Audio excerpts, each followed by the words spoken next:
Labdien!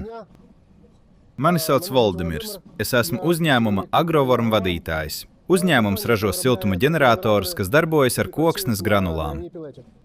Šis uzņēmums atrodas Žitomiras apgabala Gradomiras rajonā, Mežeričkas ciemā. Šodien ir 2025. gada 2. oktobris. Šajā lauksaimniecības uzņēmumā mums ir laba graudu kalte, Zafrani 310. Šo graudu kalti mēs aprīkojām ar cietā kurināmā siltuma ģeneratoru.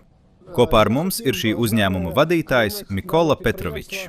Un es gribēju viņam pajautāt, kādi ir viņa pirmie iespaidi. Jo es viņam kaut ko piedāvāju, kaut ko apsolīju, vai tas atbilst realitātei? Tāpēc, kā es jums teicu, sakiet lūdzu, cik ātri mēs sākām darbu. 2025. gada 29. septembrī Volodimirs Sergejevičs atbrauca pie manis un saka: Mikola, ir tāds katls graudu kaltē Zafrani 310. Nu, es saku, kamēr tas uzsils, tas taču darbojās tikai ar granulām.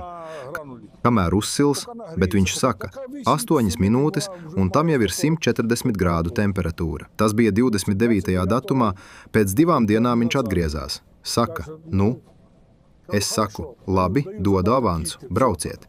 Un šodien, 2. oktobrī, 2 dienu laikā uzstādīja kalti. Un tagad mums ir rezultāts. Rezultāts pats par sevi, kas saprot kukurūzu, tas redzēs. Kukurūzai ir 29% mitruma. Paskatieties, burtiski pusstunda pagāja un redzams, kas notiek ar kukurūzu, kā tā izmet mitrumu.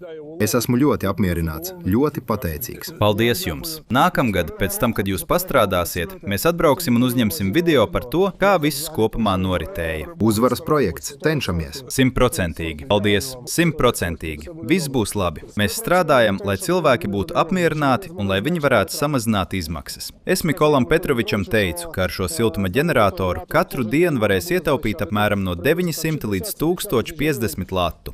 Un šie līdzekļi paliks lauksaimniecības uzņēmumā. Labāk, lai tie tiek novirzīti uzņēmuma attīstībai. Ar nosacījumu, ka mūsu siltuma ģenerators strādās ideāli, bet es esmu 100% pārliecināts, ka viss būs tā, kā vajag. Paldies! Paldies jums! Paldies jums!